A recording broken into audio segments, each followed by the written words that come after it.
Well, obviously, it was a really good win. It was great to play at home. I really appreciate the spirit that was created by the number of people that were there. I think our players certainly appreciate that, and we're excited to be able to play at home. And I think the fans did a great job of creating an atmosphere that was helpful to, us making improvement.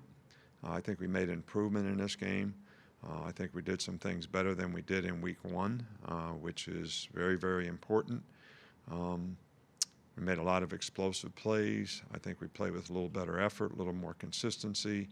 Um, but at the same time, we're not where we need to be yet. We have things that we need to continue to focus on, continue to work on, so that we don't make mental errors here and there that allow the other team to have success against us. I think that's going to be a real key for our team in terms of how they prepare and what we need to do to be able to continue to improve, because we're certainly not where we could be or need to be, but I'm not disappointed at all in where we are, especially relative to the circumstances that we're in. So, we're making progress. Um, we had some players of the week this week. I think you guys both all got that information, and sort of, Mac and Malachi got some SEC honors this week, which we congratulate them relative to that. But, we're playing a very good Ole Miss team, this week. I think Lane has done a, outstanding job, there. The players are playing hard. They're playing well on special teams, scoring a whole lot of points on offense. They got the high tempo offense that they have some really good skill players on offense. They've got enough returning starters that they have a blend of experience and some guys that are really playing well for them, making a lot of explosive plays. At receiver, they got good runners. The quarterback is really, really a good player, one of the most efficient passers in the country. He's very athletic. He can make plays with his feet, present a lot of problems in terms of, how they're playing on offense, which, we've always had a tremendous amount of respect for, the job Lane did when he was here. And, he's doing a lot of the same things with, obviously a lot of growth in how they're doing them and how they're attacking people. So they present a lot of problems for you. Defensively, they've got good players. They're playing hard. I think, they've played a lot, and we have to have the proper respect, for this team all the way around. They're playing really well in special teams. They've got a really good punter, kicker, so they've got really good specialists. But, Ole Miss has been a team that's created lots of problems for us in the past, ruined a couple seasons for us. So we certainly need to have the proper respect for this team. And if we don't, with the number of points that they've scored, 42 and 35 in the first 2 weeks, and one of the top offensive teams in the country, we're going to, we need to have the proper respect for what we're going to have to do to go on the road and play well to have success. Okay, we'll start things off with Michael Casagrande of AL.com. Yeah, Nick, I'm just wondering, how would you assess Mac Jones' ability to throw the deep ball so far this season? I think he's done a good job of it. We hit a couple, Saturday, missed one. But I think that's a pretty good batting average. So, I think ability, when people are, crowding the box and, the safeties are trying to cover the receivers, and you got to be able to, take some shots. And it was certainly something that we were able to take advantage of in the game. And obviously the runners did a good job of getting behind people, and Mac did a good job of delivering the ball for the most part. Okay, we will go to Brett Hudson with Tuscaloosa News. Coach, I'm curious what you think you gained from rotating tight ends as often as y'all have early on, and how that changes what y'all do from a play calling perspective. I don't think it changes a whole lot. But, we think we have 3 or 4 guys that can all contribute at tight end. So, we play them situationally.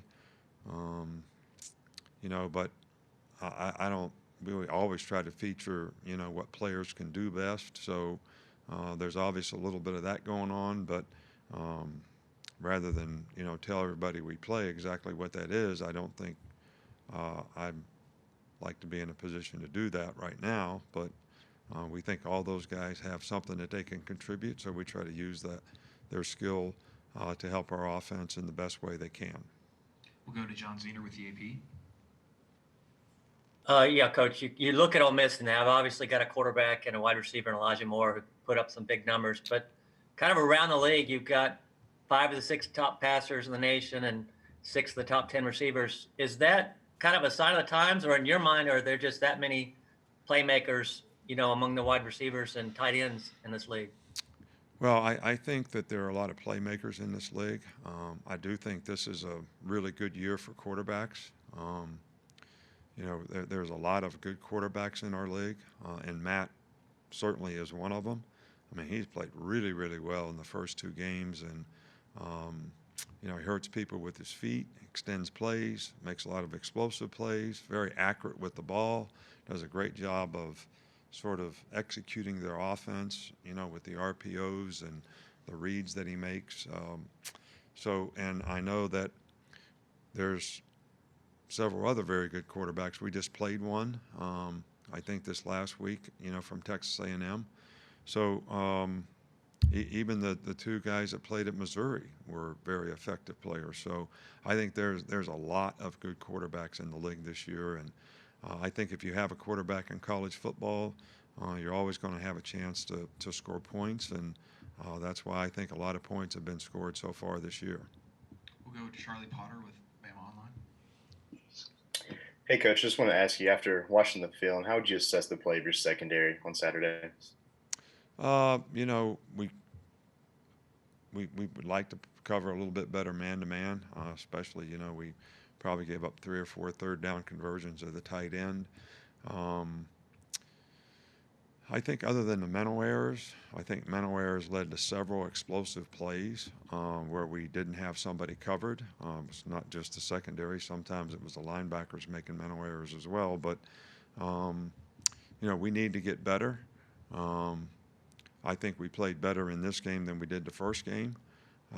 So hopefully we'll continue to make progress. I think it'll be really important that we play really well against this team this week, because this is the most explosive team we've played against, this far. They're going to spread you out. They've got a lot of good skill players. They can run it. They can throw it. Receivers are not easy to cover. Tight end's a really good receiver, very athletic. So this will be a very challenging game for us. We'll go to Tony Tsoukalos with Bama Insider. Yeah, earlier this fall, you talked about Mac Jones kind of holding on to mistakes and not letting that go in his mind, and he kind of responded well to the interception he threw. What have you seen from him in that regard, of just being able to kind of shake off when he does make a mistake? Yeah, well, Mac's matured, in that, and I think he's a lot more confident now. I think he knows what he has to do to stay focused and play the next play, and he's played within himself very well in the first 2 games, and that's something that we want him to continue to do. So, and I was pleased with the way he responded, after the tip ball interception, on Saturday.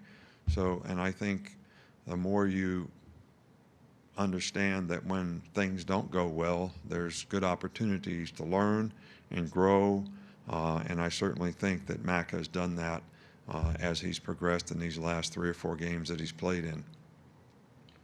We'll go to Mike Rodak with AL.com. You touched on the receivers for Ole Miss before, but just specific to Elijah Moore, he leads the country right now in yards per game. Just what sort of challenges he present, and how does he stack up against the other receivers you'll see the rest of the season?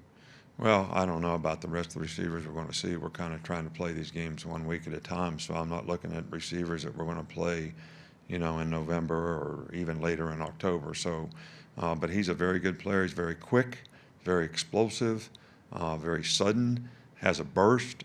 He's hard to tackle, even though he's sort of not a great big guy.